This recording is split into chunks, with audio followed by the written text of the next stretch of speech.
Good evening everyone. Let's start. Already हम लोग 4 minute wait कर लिए, जितने लोग आ सकते थे। Might be they all are joint. तो मैंने कल जैसे आपको कहा था कि आज मैं आपको क्वेश्चन से स्टार्ट करूंगा। आपको केवल ऑब्जेक्टिव क्वेश्चंस मैं पूछूंगा। Maybe fill in the blanks भी हो सकता है। और कुछ कॉम्पिटेंसी बेस्ड क्वेश्चन, मतलब कॉम्पिटेंसी बेस्ड का मतलब होता है कि आपको क्वेश्चन पढ़ना है और उसी के बेस पर आपको आंसर करना है। ठीक है। आसान क्वेश्चन भी है, थोड़ा सा मजेदार भी है। बस आपको समझ कर ये बताना है कि जो आंसर्स है वो आपका कैसे सही है। ठीक है। तो जो मैंने बताया पढ़ाया है आपको, बस उसी में से बस एक ब्रशअप के लिए है। तो let me share my screen. आपको मैसेज करना है, टेक्स्ट चैट बॉक्स में अपना आंसर्स को डालना है। ठीक है।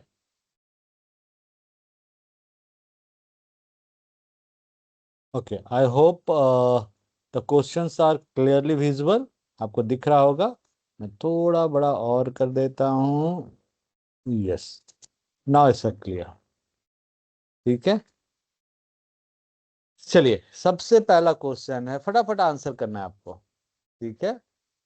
Which of the following is not example of verbal communication. बहुत आसान आसान मैंने क्वेश्चन कोशिश किया डालने का कि आपको बस आसानी से फटाफट मुंह से निकलते जाएगा।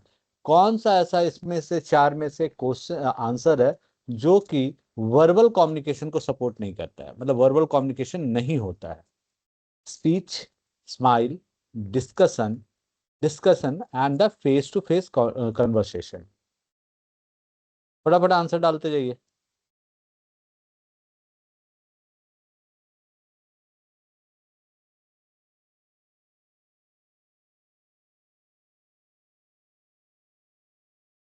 Keep posting. नहीं आ रहा? केवल एबीसी भी आप लिख सकते हैं।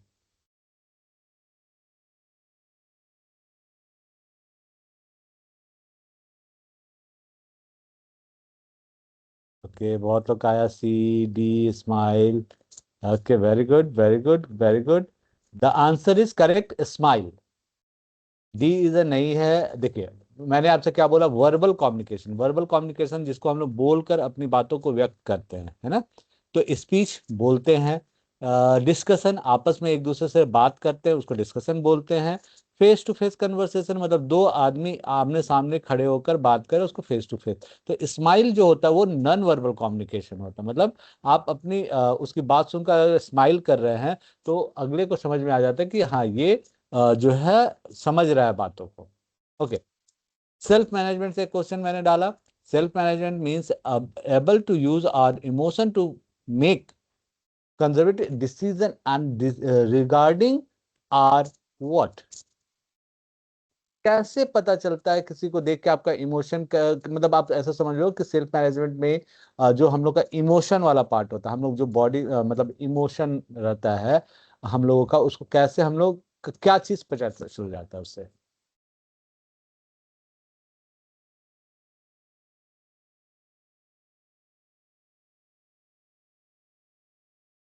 शूटिंग? नहीं नहीं नहीं नहीं नहीं।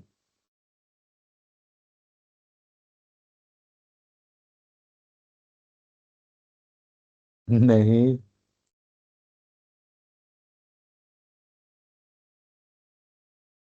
Yes Anjali, correct. बिहेवियर। हम लोग का, मैंने आपको ये बताया था कि जब हम लोग किसी से बातचीत करते हैं, हमारी जो फीलिंग होती है ना, वो हमारे बिहेवियर को बहुत इफेक्ट करता है। बिहेवियर करेक्ट आंसर है, वेरी गुड। बिहेवियर ही हम लोग का चेंज हो जाता है। अगर आप खुश हैं, अच्छे से हैं, तो आपका पूरा बिहेवियर अलग होता है। आप अगर दुखी हैं या फिर कुछ आपका मन में कुछ अलग इमोशन चल रहा है तो आपका बिहेवियर चेंज होता है। वेरी गुड अंजलि, सबसे पहले अंजलि ने आंसर किया। ओके। आ चलिए। ओके, मैं थोड़ा सा ऊपर कर लेता हूँ। हाँ, you can learn self management technique by being burn. By birth आपको आता है, या एक बार में सीख जाते हैं, या आपको टाइम देना पड़ता है, अपना मेहनत लगाना पड़ता है, और या फिर इमोशन को अवॉइड करने से अपने आप सेल्फ मैनेजमेंट आ जाता है। Answer it. Hurry up. Correct, C. इस बार पायल ने आंसर सही कर दिया पहले। Okay, correct answer is C, putting in time and effort. मतलब आपको सेल्फ मैनेज करने के लिए आपको टाइम देना पड़ता है और अपनी मेहनत लगानी पड़ती है। Very good. चौथा का आंसर बता दीजिए। The meanings of by which the message is sent is known as, जिससे हम लोग मैसेज एक दूसरे को भेजते हैं। सेंडर, इनकोडर, इनकोडिंग्स, डिकोडिंग और चैनल। Let me see. चौथा का answer channel. Very good. Megha सबसे पहले डाले हैं। नहीं, सेंडर गलत है, channel is a correct answer. Channel is a correct answer, very good. मतलब किस माध्यम से आप एक दूसरे को मैसेज कर रहे हैं, तो ये पता चल जाता है आपका चैनल के थ्रू। ओके, ये बड़ा आसान सा क्वेश्चन है। Tone is an example of communication. किस तरह का कम्युनिकेशन होता है टोन? अभी मैं बोलूंगा नहीं। कुछ लोग का आंसर बहुत सही आने लगा है। पायल ने भी सही आंसर कर दिया। Okay, very good. मतलब मैक्सिमम लोग सही आंसर कर रहे हैं, बहुत अच्छे। करेक्ट है। टोन जो होता है that is a basically non verbal communication. ठीक है। नॉन वर्बल कम्युनिकेशन का मतलब ये होता है जब आप किसी से बात कर रहे हैं या कुछ कर रहे हो, किसी मतलब किसी से कन्वर्सेट कर रहे हो, तो आपका टोन से अगला समझ जाता है कि इसका बिहेवियर, इसका मनो स्थिति गड़बड़ है या अच्छा है। तो आपका बिना बोले जो समझ जाता है उसी को तो हम लोग नॉन वर्बल कम्युनिकेशन कहते हैं। वेरी गुड, बहुत अच्छे। In order to have good communication, which of the following elements should be avoid? क्या आपको नहीं करना चाहिए अच्छा कम्युनिकेशन के लिए?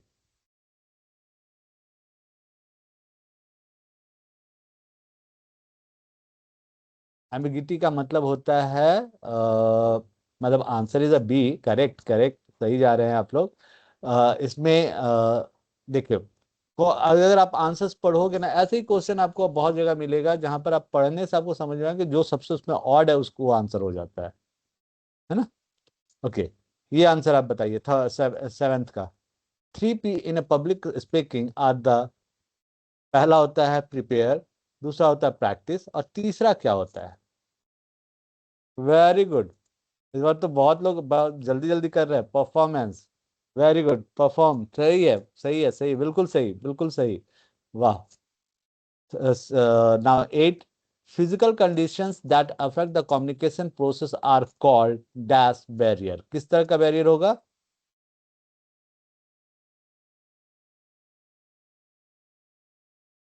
बैरियर मैंने बोला। क्वेश्चन नंबर है 8। Physical condition that affect the communication process are called dash barrier.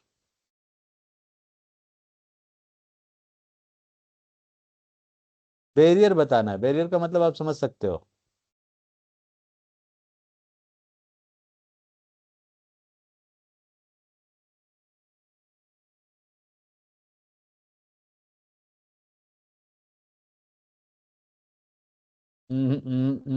Physical, हाँ, ये फिजिकल, बहुत लोग सही आंसर आने लगा अब। फिजिकल बैरियर करेक्ट है। फिजिकल बैरियर, नाम आप देखो, क्वेश्चन में आंसर छिपा हुआ है। Physical condition that affect the communication process are called which type of barrier, तो that is called physical barrier. Okay, ये तो बड़ा आसान क्वेश्चन है। The word a and the are known as dash, they are generally used before noun. क्या होता है? Articles. Very good. ये सब तो बच्चे वाला क्वेश्चन हो गया ना आप लोगों के लिए। करेक्ट है, आर्टिकल। चलिए, in which communication style body language, gesture, facial expression are use to convey information to others? ये तो एकदम आसान, एक वर्ड में आंसर आना चाहिए अभी मेरे पास। Non verbal. Very good, correct answer, non verbal. Okay, 11th, dash type of communication help you understand complex. अब देखिए यहाँ पर क्या है, ध्यान से पढ़ना है। Complex contact quickly and easily, grab attention and the building relationship। 11th का आंसर बताइए। Type of the communication help the understand the complex contact quickly and the easily, आसानी से आपको समझ में आ जाता है। ना ना, वर्बल नहीं है। अफेक्ट नहीं, नहीं, नहीं। यस, विजुअल, किसी ने लिखा विजुअल, करेक्ट है।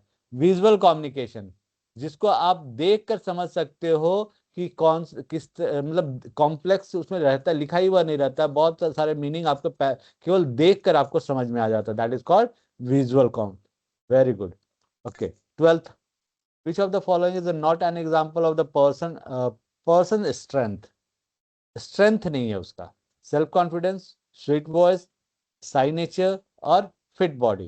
डेफिनेटली आप आसानी से आंसर कर सकते हो। नहीं, बी आंसर जिन्होंने दिया वो सही है, that is a Sai nature. मतलब उनका किसी के सामने बोलने से डरना, that is called nature, Sai nature. Very good. The first thing that get in the way of conversation is, क्या आपको मैं क्वेश्चन समझाऊंगा तो फिर आंसर पता चल जाएगा, आप अपने से आंसर करिए 13th का।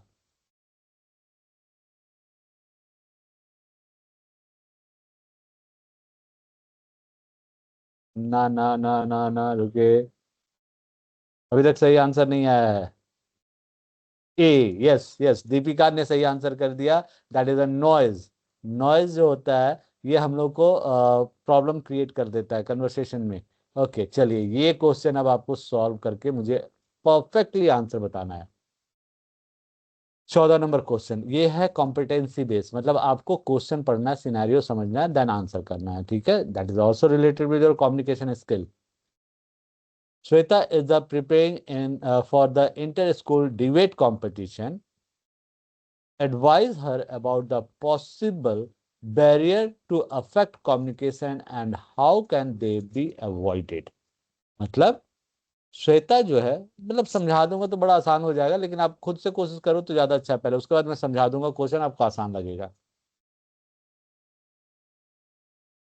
बैरियर टू कम्युनिकेशन, ठीक है, लेकिन क्या अवॉइड करने के लिए क्या करना है?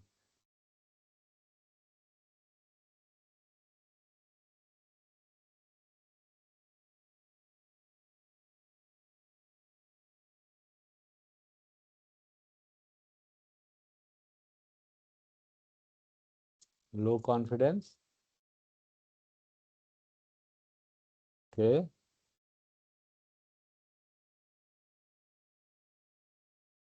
देखो, इसका आंसर आप बहुत तरीके से देख सकते हो, कॉम्पिटेटिव बेस्ड क्वेश्चन का ये सबसे अच्छा बात है कि आप बहुत चीजें को इसमें डाल सकते हो। जैसे मैं अगर स्टार्ट करूंगा तो मैं इसमें स्टार्ट करूंगा आपका ट्रिपल पी वाले से, कि अगर श्वेता को मैं ट्रिपल पी अगर समझा दूं तो वो कलेक्ट कर लेगी डेटा, वो प्रैक्टिस कर लेगी डेटा का, और वो डिबेट का प्रैक्टिस कर लेगी, और उसके बाद उसका परफॉर्मेंस अच्छा हो जाएगा। अब बैरियर की जब बात करेंगे तो क्या क्या बैरियर हो सकता है? वहाँ फिजिकल बैरियर हो सकता है, लैंग्विस्टिक बैरियर जिसको हम लोग लैंग्वेज बैरियर बोल सकते हैं, और क्या हो सकता है, नॉइज हो सकता है। तो इन सबको अवॉइड करने का तरीका आप बता सकते हो कि depend on the situation how can you avoid the that kind of the barriers. जैसे अगर फिजिकल बैरियर तो try to closer to everyone and then speak, ठीक है? मान लो आपका सारे लोग दूर दूर बैठे हैं तो सबको सामने बुलाकर देन आई विल स्पीक, तो वो हो गया आपका kind of the avoidance of that kind of the barrier, ठीक है?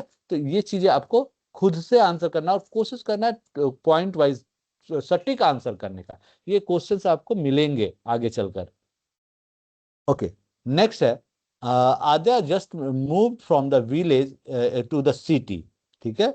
एक बच्चा है या बच्ची है, जिसको भी आप नाम दे लो, वो विलेज से शहर में आती है, ठीक है?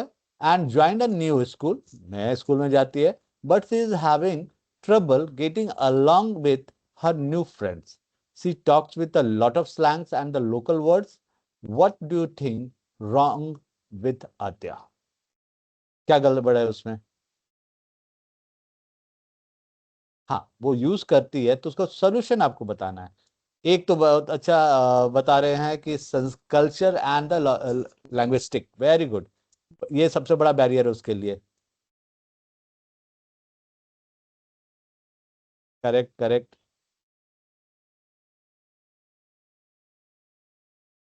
Culture, okay.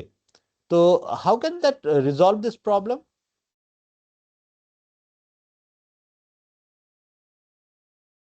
She will take some time to remove this problem, otherwise this problem will continue with the everyone, right?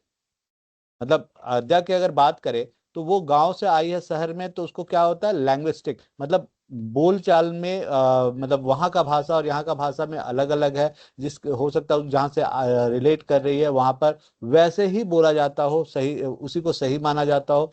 दूसरा है जैसे आप लोगों ने बताया कल्चर, कल्चर डेफिनेटली गांव का कल्चर अलग होगा, शहर का कल्चर अलग होगा, तो definitely that will be different, and due to that they have to see have to face such kind of the problem कि उसको कोई फ्रेंड नहीं मिल रहा है।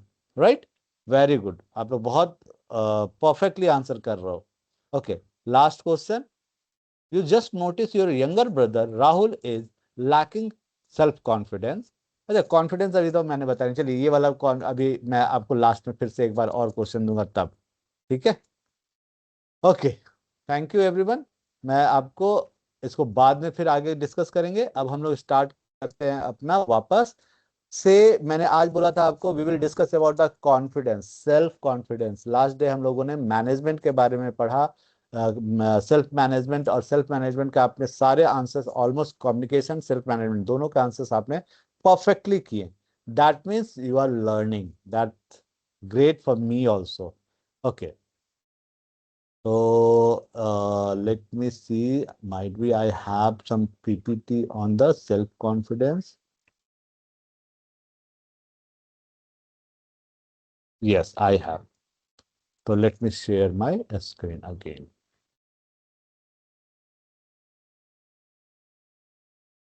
Yes, hopefully this is a visual, आप लोग को दिख रहा होगा। Yes, thank you. ओके, सबसे पहले सेल्फ कॉन्फिडेंस होता क्या है? Self confidence means having trust in one's own judgment and ability। ये सबसे इंपॉर्टेंट पार्ट होता है सेल्फ कॉन्फिडेंस का, कि अगर आपको अपने आप में कभी डाउट हो ना, खुद के ऊपर, तो यू कैन नॉट, क्या बोल सकते हैं उसको, कि आप खुद से कभी सक्सेस नहीं कर पाओगे। क्योंकि ये याद रखिएगा, दूसरा कोई भी सही आपको कितना भी बता ले, उसमें 100% एक्यूरेट नहीं हो सकता जितना आप अपने आप को जानते हो। जैसे मैंने आपको लास्ट पहले भी बताया था कि आपसे बेहतर आपको कोई नहीं जान सकता है, कोई नहीं, दुनिया में कोई भी नहीं, माँ पापा हो या कोई भी हो, आपको आपसे बेहतर कोई नहीं जानता है। राइट, तो आपका जजमेंट जो होगा, अब तो आप इस स्टेज पे हो कि you can take your own judgment, योन अपनी एबिलिटी के हिसाब से अपना रास्ता चुन सकते हैं। तो डेफिनेटली ये आपको ही सोचना है कि हम क्या करें नहीं करें, ठीक है। तो सबसे पहले आपको अपने पे, अपने ऊपर भरोसा करना है। You have to trust yourself. अब क्या होता है, it reflects one's believe that he or she is a valuable person and the, अब देखो, जब आप अपने के होता है ना कि दूसरों की जैसे पहले अपनी जय करो, मतलब कि अपनी वैल्यू को पहले आप खुद से देना स्टार्ट करो। दूसरा क्या बोलता है वो सेकंड पार्ट है। पहले जब आप अपने को वैल्यू देना स्टार्ट करोगे ना, तो खुद ब खुद आपका कॉन्फिडेंस बढ़ेगा, और आपकी कैपेबिलिटी जो होगी ना, वो आपको ये देगी कि भाई जो भी आप सोच रहे हो उसको पूरा करते जाए, to complete that he or C wish to do. मतलब मान लो मैं अपनी बात करूं, मुझे लगता है कि मैं ये काम कर सकता हूं या कर सकती हूँ, जो भी आप बोलते हो, तो आप कर सकते हो। जब तक आपको ये विश्वास नहीं हो तो आप वो काम नहीं कर पाओगे। तो सबसे पहले आपको क्या करना है, अपने आप पे जज करना, अपने आप पे भरोसा करना है, बिलीव करना है कि हाँ मैं ये काम कर सकता हूँ, और अपने आप को सबसे वैल्यूएबल पर्सन मानना है। अपने लाइफ का आपसे ज्यादा वैल्यू आपको किसी को नहीं देना है। हाँ, सेकंड में कोई भी हो सकते हैं, माँ पापा, भाई बहन, छोटा हो बड़ा हो, कोई भी हो सकता है, लेकिन सबसे प्रायोरिटी आप अपने आप को देंगे, that gives you the confidence. लेकिन मैं हमेशा बोलता हूं कि कॉन्फिडेंस और ओवर कॉन्फिडेंस में बहुत बारीक सा अंतर होता है। वहां पर आपको सतर्क रहना है। जहां पर आपको लगे कि ये ओवर कॉन्फिडेंस होने लगा, मतलब आप सक्सेस से फेलियर की ओर बढ़ने लगिएगा। चीजों को, जैसे एक एग्जाम्पल हम हमेशा देते हैं, आप बच्चों को भी मैं बोलता हूँ कि आप किसी भी सब्जेक्ट में बहुत एक्सीलेंट है, सपोज कर लो मैं आपकी बात करूँ, आप इंग्लिश में बहुत अच्छे हैं या हिंदी में बहुत अच्छे हैं, आ, एक हफ्ते के अंदर आपका फाइनल एग्जाम आने वाला है, और आप बोलते हैं अरे मैं तो बहुत अच्छा हूँ, बट क्या जरूरत है पढ़ने का, ठीक है एग्जाम के एक दिन पहले मैं देख लूंगा कुछ। बट कोइंसिडेंट ऐसा होता है कि आप उस पूरे वीक में कुछ नहीं कर पाते हैं, देख नहीं पाते हो, रीजन कोई भी हो सकता है, सॉरी। तो उस कंडीशन में क्या आपको लगता है कि आप बहुत अच्छा रिजल्ट कर पाएंगे जितना आप सोचे थे? आप बेस्ट थे हिंदी में, लेकिन जब तक आप रिवीजन नहीं करेंगे तब तक आपको वो रिफ्लेक्शन नहीं मिलेगा। तो कहने का मतलब है कि आप कॉन्फिडेंट रहो, लेकिन ओवर कॉन्फिडेंस नहीं होना है। ठीक है, ओके। आगे बढ़ते हैं। Self confidence people who have the main attributes. क्या क्या उसमें खासियत होती है जो सेल्फ कॉन्फिडेंट पर्सन होते हैं? सबसे पहले वैसे लोग जो बिलीव करते हैं अपने कैपेबिलिटी पर, अपने आप पर, अपनी खासियत पे, अपनी खूबियों पर वो बिलीव करते हैं। मतलब अपनी कैपेबिलिटी, कैपेबिलिटी कैपेबिलिटी होता है कि हम, मेरे में क्या क्षमता है, मैं ये कर सकता हूँ या कर सकती हूँ। जब आप ये सोच लोगे ना, मैं ये कर लूंगी या कर लूंगा, तब कर लोगे। जैसे मैं हमेशा अपना एग्जांपल इसलिए देता हूँ कि लोगों को बुरा ना लगे। मैं आपको बताया था कि मैं बिहार बोर्ड से पढ़ा हुआ हूँ। जब मैं ग्रेजुएशन पास किया, मैं एक पहला और आखिरी बार एक कंपनी में मतलब क्या बोलते हैं, इंटरव्यू देने गया था पहली बार। तो वहां पे पहले आखिरी बार मैं रिजेक्ट हुआ था। रिजेक्ट क्या बोल के उन लोगों ने किया था कि आपकी इंग्लिश अच्छी नहीं है। मैं बोला ठीक है भाई, अब नहीं है तो नहीं है, मैं बिहार से पढ़ा हूँ, मुझे बिहार बोर्ड से पढ़ा हूँ, मुझे दिक्कत है। बट दे, मेरा टेक्निकल नॉलेज होने के बाद भी वो मुझे नहीं रखे। मैं, मुझे ये बुरा लगा।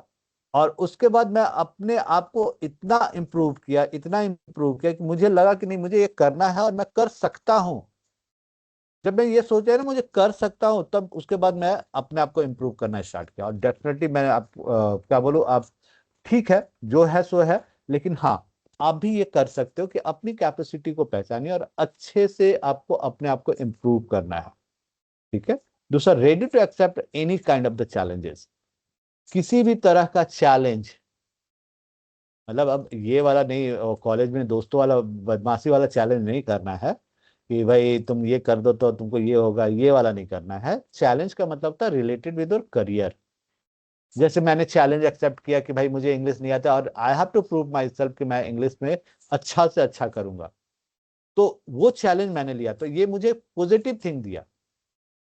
इसी तरह आप में से कुछ लोगों ने शुरू में पूछा था कि सर क्या हम लोग इंग्लिश में, जरूरी है इंग्लिश में करें असाइनमेंट? तो मैंने बोला करेंगे तभी आप सीखेंगे। तो आप चैलेंज लो ना मेरी बात को कि हाँ सर बोले कि नहीं होगा तो हम करके देखते हैं कैसे नहीं होगा।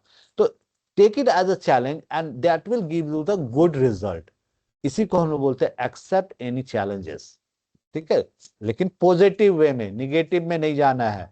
बहुत लोग आपको डिस्टर्ब करते हैं, बहुत लोग बोलते हैं अरे ये कर दो तो तुम ऊपर से 2 तल्ला से कूद के देखा, तुम नहीं कर सकता। ये चैलेंज मत लीजिएगा कभी भी। ठीक है, ऐसा काम कभी नहीं करना जिससे आपको या किसी को तकलीफ हो। चैलेंज वैसे चीज को लेना है जिसपे आपको प्रॉफिट केवल हो, आपका करियर के लिए वो काम हो। जैसे मान लो मैंने आप में से किसी एक को बोला अरे ये तो इसका तो आंसर देने का तरीका नहीं है और ये कभी भी 60% से ऊपर नहीं लाएगा। अब उसको वो बात बुरी लगी, लेकिन बुरा लगने का मतलब ये नहीं कि मैं, मेरे से पढ़ना छोड़ दे। उसको बुरा ये लगना चाहिए कि सर कैसे बोल दे कि मेरा 60 से नहीं आएगा ऊपर, मैं 80 ला के दिखाऊंगा सर को। तो जब ये चैलेंज आप लोगे ना, तो आप खुद से अपने पॉजिटिव चीजों को बढ़ाना स्टार्ट कर, पढ़ाई करने लगोगे, आप फोकस करने लगोगे। तो ये होता है चैलेंज एक्सेप्ट करना। Got my point? Okay. Willingness to take risk. देखो, टेक रिस्क का मतलब है कि आपको हमेशा नए चीजें के लिए जाना है। नए चीजें का मतलब, ओके, नॉट क्लियर। चलिए, ओके, ठीक है, मैं एक बार फिर से बता देता हूं। पहले मैं ये क्लियर कर देता हूं, क्या मैंने बोला? Willing to take risk. Willing to take risk का मतलब है कि आप नए चीज अगर कोशिश नहीं करेंगे तो आप सीखेंगे नहीं। सीखेंगे नहीं मतलब, if you don't try to do the new things. New things का मतलब क्या होता है? आप जो आज तक पहली बार करने जा रहे हैं, आप पहले कभी नहीं किए हैं, वैसा अगर कोई काम करेंगे तो वो आपके लिए पहली बार होगा। और जब तक पहली बार नहीं करेंगे तब तक दूसरी बार पहुंचेंगे नहीं। मतलब सिंपली ऐसे समझ लो कि जैसे आज से पहले सपोज करो आपने ऑनलाइन कोई क्लास नहीं किया, आपको हो सकता है शुरू में 1-2 दिन आपको दिक्कत हो, करे कैसे ऑनलाइन कनेक्ट होता है, टीम्स में कैसे कनेक्ट होता है। तो प्रशांत सर तो बहुत हेल्प करते हैं। बट ऑल दो आपको डाउनलोड करने में दिक्कत हुआ, ये हुआ, लिंक भी आपको नहीं समझ में आ रहा, तो आपको थोड़ा सा दिक्कत हुआ। लेकिन जब एक बार आपने पहली बार किया तो दिक्कत हुआ, दूसरी बार से आपको आसान लगने लगा। तो that kind of the work क्या बोलते हैं हम लोग, टेक रिस्क। आपने पहली बार बोला नहीं मेरे को ये करना है, राइट, तो that is a very good part to take risk. हर जगह पे आपको ये करना चाहिए। जैसे बहुत बार होता है कि आपके क्लास में कोई टीचर पूछते हैं कि अच्छा कौन कौन ये प्रोजेक्ट में करेगा, तो आपको पता है कि this is a first time for me, लेकिन once you try to do it then only it will complete or not, है ना। जैसे आप में से हो सकता है कुछ लोगों को बाइक चलाने ना आता हो, I am just giving the example, bike चलाने ना आता हो, तो आप कभी नहीं चलाने सीखिएगा जब तक कि आप उस पर बैठकर खुद से ट्राई नहीं करेंगे। है, जैसे एक छोटे बच्चे को हम लोग को साइकिल चलाने सिखाना होता है तो हम लोग क्या करते हैं, उसके ऊपर बैठाते हैं और उसको पकड़ के थोड़े दिन उसको सहारा देके चलवाते हैं। तो ये जो सहारा देके चलवाने वाला काम है, उस बच्चे को हम लोग धीरे धीरे हैबिचुएटेड करते हैं। तो फर्स्ट डे जब वो बैठता है तो बहुत स्केयर्ड होता है, मतलब बहुत डरता है, स्केरी होता है कि उसके लिए कि कहीं गिर गया तो चोट लग जाएगा, उसके दिमाग में बहुत कुछ चलता है। लेकिन इस चीज से अगर वो तब तक नहीं निकले जब तक वो second day third day regular basis पे वो काम ना करता हो, है ना।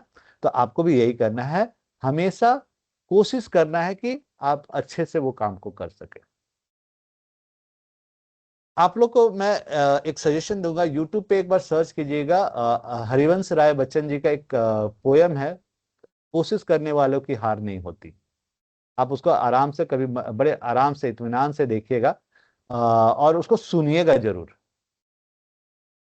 ठीक है। और सुनना नहीं है, कोशिश करना समझने का, जो अमिताभ बच्चन जी के वर्डों में है, लेकिन वो लिखा हुआ उनके पापा का है। तो अगर उसको आप सुनिएगा ना ध्यान से, तो it will gives you more motivation की कोशिश करना जरूरी है। तो यही हमारा कम्युनिकेशन भी सिखाता है, यही हम आपको कॉन्फिडेंस भी देता है कि अगर आप कोशिश नहीं करोगे ना तो you never learn the things. भागोगे चीजों से, मैं शुरू से बोल रहा हूं, चीजों से भागोगे, you never going to learn the things.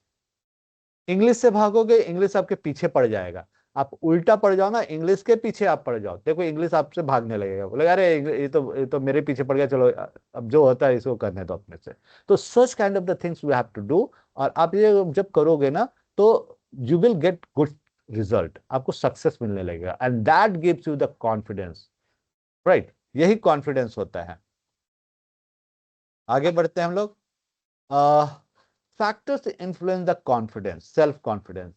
मतलब इन्फ्लुएंस का मतलब क्या होता है, प्रभावित करना। वो कौन कौन सा फैक्टर, फैक्टर का होता है कारण, वो कौन कौन सा कारण है जिससे आपके सेल्फ कॉन्फिडेंस को प्रभावित करता है वो, ठीक है। अगर हम लोग बात करें तो बहुत सारे ऐसे कारण हो सकते हैं, लेकिन मैं हम लोग इसको तीन कैटेगरी में बांटे हैं, सोशल फैक्टर, कल्चरल फैक्टर और फिजिकल फैक्टर, ठीक है। सोशल फैक्टर, कल्चरल फैक्टर और फिजिकल, आई थिंक ये फिजिकल से रिलेट ही होगा, ठीक है, कोई नहीं, मैं आपको उसके अलावा भी एक दो बता दूंगा। तो सबसे पहले हम लोग आते हैं सोशल फैक्टर। सोशल फैक्टर क्या होता है, social factor play a critical role to shape in building our self confidence. एक बच्चे की बात करें, एक छोटे बच्चे की हम लोग बात करें, कि सेल्फ कॉन्फिडेंस उसका बढ़ाने के लिए ना सोशल फैक्टर बहुत इंपॉर्टेंट होता है, बहुत ही इंपॉर्टेंट होता है। एक छोटा सा आपको स्टोरी बताती है, बहुत इंपॉर्टेंट स्टोरी है, ध्यान से सुनिएगा, इससे related with your self confidence. एक बार ना मेंढक लोग, बहुत सारे मेंढक के बच्चों का रेस होता है, उनको क्या करना था, एक बहुत ऊंचे टावर पे चढ़ना रहता है, ठीक है। उनके पेरेंट्स भी आए रहते हैं, बच्चों का रेस स्टार्ट होता है, पेरेंट्स उनको चेयर अप करते हो, हो रहे दे आर, अच्छे से दौड़ो बेटा तुम आगे फर्स्ट आओगे, करते करते दे स्टार्टेड रनिंग। थोड़ा देर दौड़ने के बाद जब पेरेंट्स देखते हैं अरे इतना ऊंचा टावर पे जाना, तो बहुत सारे पेरेंट्स बोलते हैं अरे कहीं आपस में बात करने लगते हैं, अरे बच्चे लोग गिर कहीं नहीं जाए, ऐसा चोट ना लग जाए, ये चीज होने लगता है उनके साथ। अब बच्चों के दिमाग कान में भी ये बात जाती है कि अरे ये तो पापा बोल रहे हैं कहीं बहुत ऊंचा है, कहीं चोट ना लग जाए, मम्मी का आवाज आ रहा है, लोगों का आवाज आ रहा है, तो धीरे धीरे कुछ बच्चे उसमें से गिव अप करने लगते हैं। गिव अप का मतलब होता है छोड़ने लगते हैं मैदान को। बहुत सारे बच्चे थोड़ा और आगे बढ़ते हैं, उनके दिमाग में देखते टावर करीब, पापा मम्मी तो सच बोलते तो बहुत ऊंचा है, तो कैसे हम पहुंचेंगे, चलिए वहां से भी बहुत लोग गिव अप करने लगते हैं। धीरे धीरे करते कुछ एक दो बच्चे गिर भी जाते हैं, गिरते हैं थोड़ा दूर चढ़ने के बाद, तो क्योंकि उनके दिमाग में था कि मैं गिर सकता हूँ या गिर सकती हूँ, तो वो बच्चे गिरते हैं तो उनको चोट तो नहीं लगती है, लेकिन उसको देख के दूसरे बच्चे डर जाते हैं, चलो वो भी जल्दी जल्दी वापस आ जाते हैं। लेकिन एक ऐसा मेंढक का बच्चा रहता है जो कंटिन्यूअस चलते रहता है, कोई उसको क्या बोल रहा है उसको मतलब नहीं है, and then run run run run, एंड लास्ट में वो टॉप पर पहुंच जाता है, एंड सबको उसके लिए क्लैपिंग करने लगता है, खूब चेयर करने लगता है, और फिर वो धीरे से आराम से नीचे उतरता है।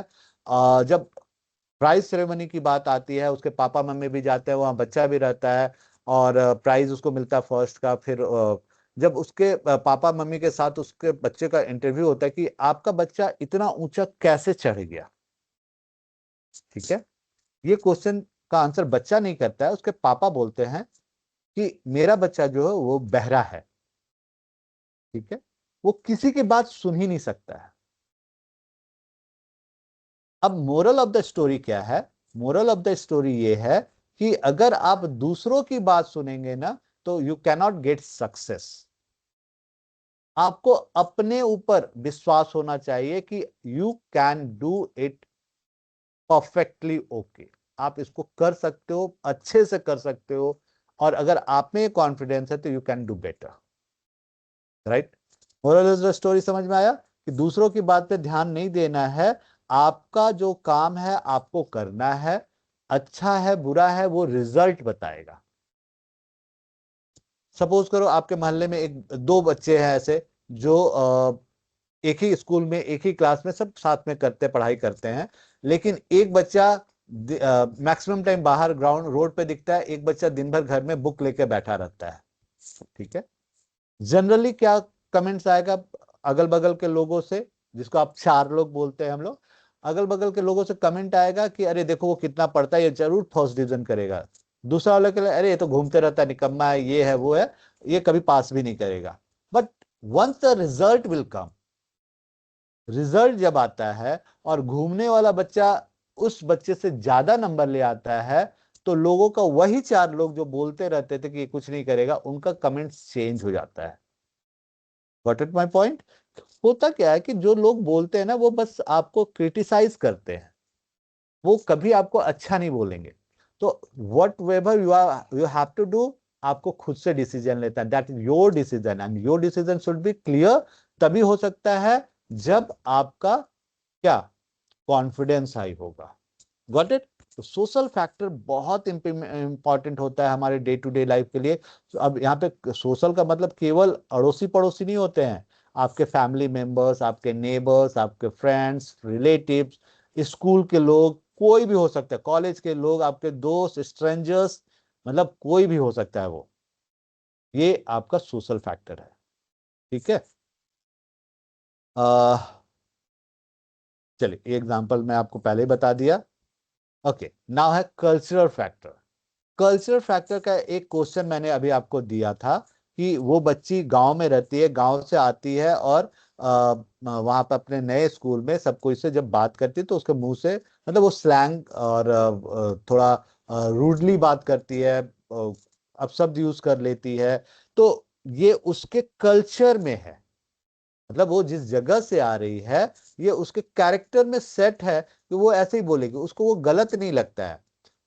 हाँ, जब तक हम लोग उसको समझाए नहीं, उसको बताए नहीं कि बेटा ये गलत है, ऐसे नहीं ऐसे बोला जाता है, तब तक उसके लिए वो सब कुछ सही है, राइट? तो ये कहलाता है कल्चर। एक सिंपल अगेन एग्जांपल मैं दूंगा कि सपोज करो आपके बिहार में से एक छोटा बच्चा जब जन्म लेता है, तो हम उसको ले जाके सीधे साउथ इंडिया में रख देते हैं, ठीक है। चलो आपके बिहार की बात नहीं करते, हम पंजाब की बात करते हैं। पंजाब इसलिए कि वहां पर मैक्सिमम लोग नॉनवेज को प्रिफर करते हैं, ठीक है। दो बच्चे का अब एक साथ का हम एग्जांपल ले रहे हैं। एक बच्चा जो बिहार में मतलब साउथ, सॉरी क्या बोलते हैं, हमारे ऐसे गांव में या ऐसे जगह पे जन्म लिया है जहां पर केवल पंडित जी लोग रहते हैं, ठीक है। They are never use to eat lahsun pyaz also, तो नॉनवेज की बात ही छोड़ दिए।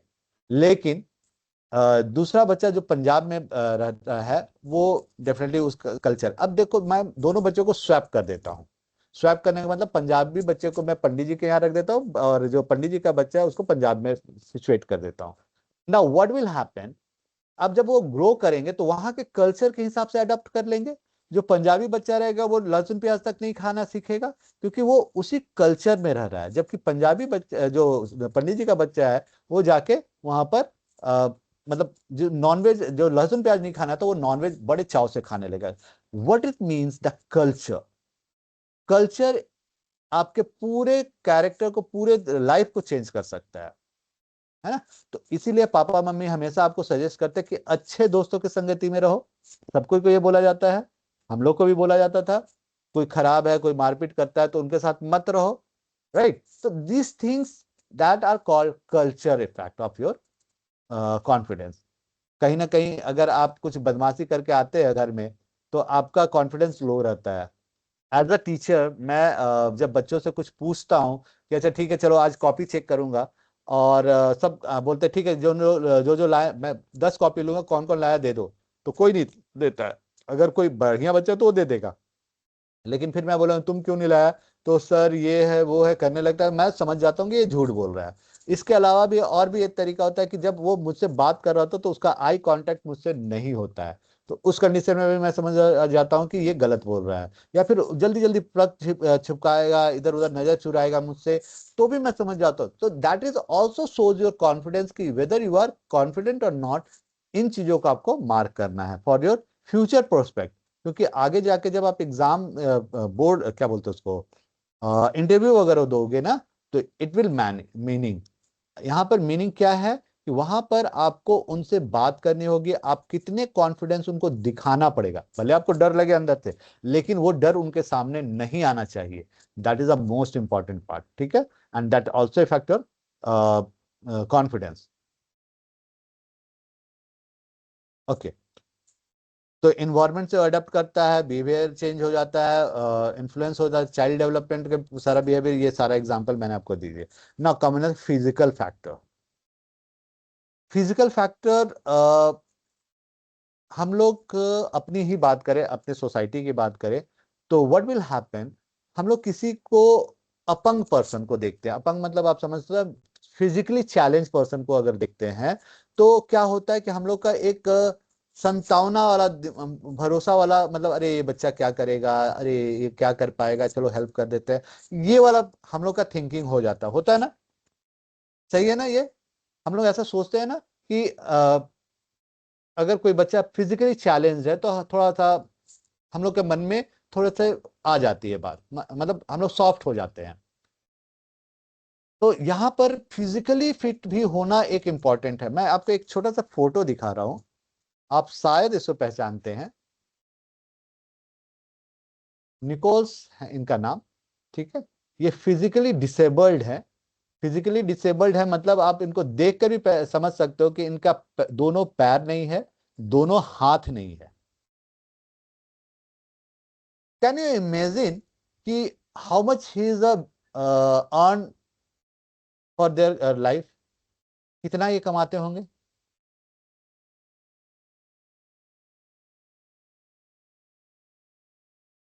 इनकी जो संपत्ति है ना, बिलियन में है। जीरो तो कम पड़ जाएगा आपका। करेक्ट। ये बिलीनियर्स हैं, और ये क्या बोल सकते हो आप, एक बहुत सिंपल लाइफ जीते हैं। सिंपल लाइफ का मतलब जो जनरल लाइफ होता है, सोचो आप, उनका हाथ दोनों नहीं है, दोनों पैर नहीं है, ऑल दो मतलब हिज लिविंग, ये स्विमिंग कर सकते हैं, अपने कार को मॉडिफाई करके अब कार चलाते हैं। मतलब आप इसका वीडियो देखोगे ना तो you will impress with this person. इनकी वाइफ है, 2 बच्चे हैं। तो यू कैन इमेजिन कि क्या नहीं ये कर सकते हैं। अब मैं बात को थोड़ा सा यहाँ पे लेके आता हूँ कि सोचो आप, वो इतने फिजिकली चैलेंज पर्सन है, तब वो इतने अच्छे सक्सेसफुल है।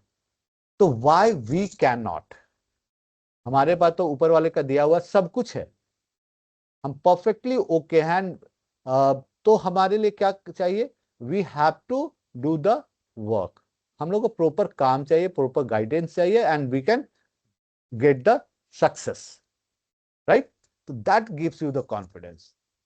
तो फिजिकली चैलेंज पे आपको दया नहीं करना है, उनको देखना है कि वो कितने मेंटली स्ट्रांग होते हैं। तो such people are very confidence, self confidence होता है उनके अंदर में, और वो चीजों को कर सकते हैं। बहुत बार आप देखेंगे बहुत ऐसे लोग होते हैं, मैं आपको डायरेक्टली नहीं बोल रहा हूं, लेकिन हाँ बोलने लायक वर्ड है कि आजकल के जो बच्चे होते हैं, बेसिकली जो टीनेजर्स होते हैं, if they not get success in their career, they commit suicide, and that is a very bad, embarrassing, और क्या बोल सकते हैं, बैड फॉर एवरीवन। और अपने पेरेंट्स के बारे में नहीं सोचते हैं, बस सोचते हैं कि ये that is the end of the day.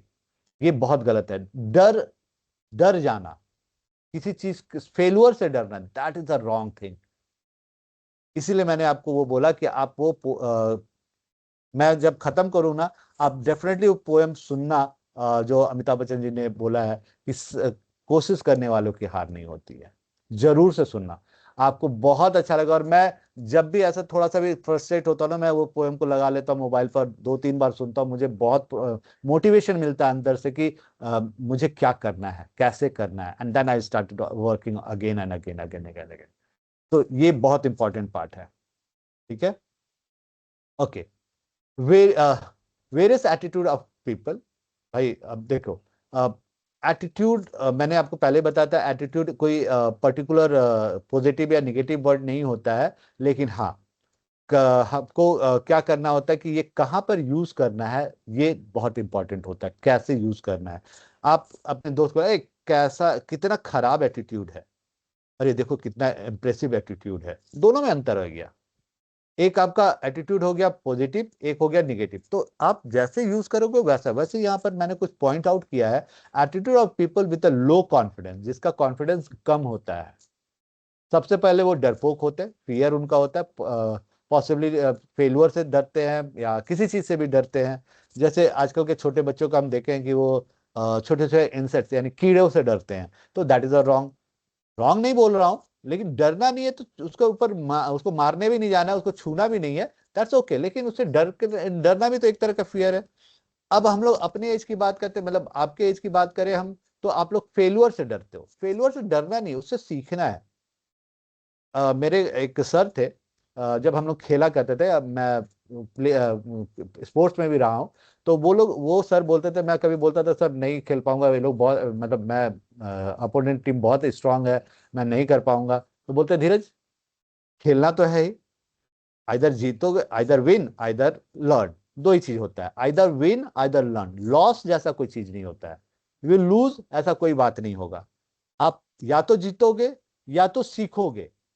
ये बहुत अच्छा चीज हमको हमेशा वो सर बोलते थे, और मुझे अभी भी मुझे ये याद रहता है, क्योंकि आप जब कोशिश करेंगे, अगर आप क्या होगा, ज्यादा ज्यादा आपका काम पूरा नहीं होगा, आप सक्सेस नहीं करोगे, लेकिन उस अनसक्सेस से भी आपको लर्न मिलेगा, आप कुछ सीखोगे, राइट। तो ये चीज आपको याद रखना है, फेलुअर से नहीं डरना है। Value of the other opinion, भाई देखो, depend on the other peoples. मैं ये नहीं बोल रहा हूं कि दूसरों की बातों को वैल्यू नहीं देंगे, आप वैल्यू देंगे, लेकिन एक एक्सटेंट तक। आप सुनो सबकी, लेकिन जो उसमें से सबसे सही लगे, करेंगे उसकी बात के साथ अपने बात को मिलाकर। नॉर्मली हम लोग क्या करते हैं, पेरेंट्स की बात भी होती है, टीचर्स भी आपको बोलते हैं, दोस्त भी बोलते हैं, लेकिन जो आपको सबसे कंफर्टेबल लगता है वो काम करते हैं। नहीं, कंफर्टेबल वाला नहीं काम करना है, जो सबसे सही होगा वो करना है। तो दूसरों की बात, जो एग्जांपल मैंने 4 लोग वाला है ना, वो 4 लोग कभी काम नहीं आते हैं, 4 लोग केवल बोलने के लिए होते हैं। तो वैसे 4 लोगों की बात नहीं सुननी, आपको उनकी बात को वैल्यू देना ही नहीं है, राइट। आपको क्या करना है, you have to focus on own decision. Over critical, अब किसी चीज को बहुत ज्यादा नहीं खराब करना, कॉम्प्लिकेट नहीं बनाना है। कॉम्प्लिकेट बनाने का मतलब है कि सपोज करो आप मैथ का कोई प्रॉब्लम सॉल्व कर रहे हो, आपको 15 क्वेश्चन एग्जाम में, जैसे मैंने अभी आपको क्वेश्चन दिखाया था, ऐसे 15 क्वेश्चन आपको आया, और किसी एक क्वेश्चन में आप फंस जाते हो। अब उसी को सोचते नहीं बैठेंगे हम, ठीक है, उसको थोड़ी देर के लिए साइड करेंगे, आगे कंप्लीट करेंगे, उसके बाद जब टाइम मिलेगा then we will think about that question. Exam में भी आप ऐसे ही करते हो ना, कि अगर आपके पास 20 क्वेश्चन लिखने का आया, 20 में आपको 12 नंबर क्वेश्चन नहीं आता है, तो जस्ट थोड़ी देर के लिए 12 नंबर क्वेश्चन छोड़ देते हैं, एंड बाकी सबको कंप्लीट करने के बाद फिर से 12 नंबर को कोशिश करते हैं, जो आता है उसके बारे में आप लिखते हो। करते हैं ना ये काम, तो that is a way to solve your problems. ठीक है, पुअर टाइम मैनेजमेंट, ये तो हम लोगों ने पूरा टॉपिक इस पर डिस्कस किया। टाइम मैनेजमेंट बहुत इंपॉर्टेंट होता है। अगर आप टाइम मैनेजमेंट नहीं कर पाएंगे तो आपका लाइफ मतलब सक्सेस की ओर नहीं जाएगा। अनप्रिपेयर्डनेस, किसी भी काम को चालू करने से पहले प्रिपेयर रहना है, आपको तैयार होकर काम करना है, तैयारी अच्छे से करनी है, then you have to start, right. Lack of initiative deals with the other negative outlook, ठीक है।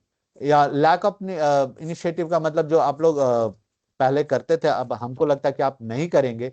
कि कभी कोई काम बोलता है तो आप आगे आके बोलो कि sir ma'am I will do, पापा मैं करूंगा ये या करूंगी ये। तो once you started the taking the initiative ना, तो एवरीबॉडी विल सपोर्ट यू।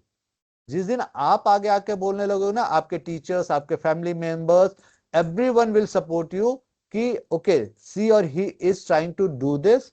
अब मैं धीरे धीरे इंग्लिश पे इसलिए आ रहा हूं कि आपको मेरी बातें समझ में आने लगी है ना। मैं ज्यादा कंफर्टेबल होता when we are I am teaching. तो एनीवे कोई बात नहीं, अगर नहीं आएगा समझ में तो आप मुझे दोबारा बोल सकते हैं। तो इन चीजों का आपको ध्यान रखना है कि चीजों को कंफर्ट जोन में रहना तो जरूरी है, लेकिन कंफर्ट जोन से भी बाहर निकलना है। ऐसा नहीं कि पापा आप पापा हर काम करके दे रहे, मम्मी हर काम करके दे रही, तो आपको वो काम सीखना नहीं है। जैसे छोटे बच्चे होते हैं, उनको मम्मी पापा हाथ से खिलाते हैं, फिर धीरे धीरे क्या होता है, उनको बोला जाता है खुद से खाओ। फिर धीरे धीरे क्या होता है, और जब बड़े होते हैं तो खाना लेकर आओ किचन से और खुद से खाओ। फिर धीरे धीरे मम्मी लोग क्या करती है कि चलो खाना थोड़ा थोड़ा कुछ कुछ कुकिंग करो, चाय बना दो, मैगी बना लो, ये सब चीजें सिखानी पड़ती है। तो ये चीज जो धीरे धीरे डेवलप हम लोग करते हैं ना, that is a good thing. और जब आप खुद से आगे आएंगे ना, सब कोई आपके साथ ये करेगा, अच्छा ये बच्चा आगे आ रहा है, चलो इसको हम लोग चांस देते हैं। गलत होगा या सही होगा बात की चीज है, लेकिन अगर आपको कोई बोलता है कि चलो तुम ये आगे के करो, तो that will gives you the negative impact. आपका नाम नहीं ले, आप उससे पहले आ जाओ, दैट इज कॉल्ड इनिशिएटिव। तो ये चीज हम लोग को ध्यान रखना कि we have to take the initiative. ठीक है। तो आज के लिए मैं यहीं पे रुक रहा हूं क्योंकि टाइम थोड़ा सा ज्यादा होने जा रहा है। तो I will make you the unmute. जो जो डाउट्स है फटाफट आप क्वेश्चन पूछिएगा, but relevant with your topic, है ना।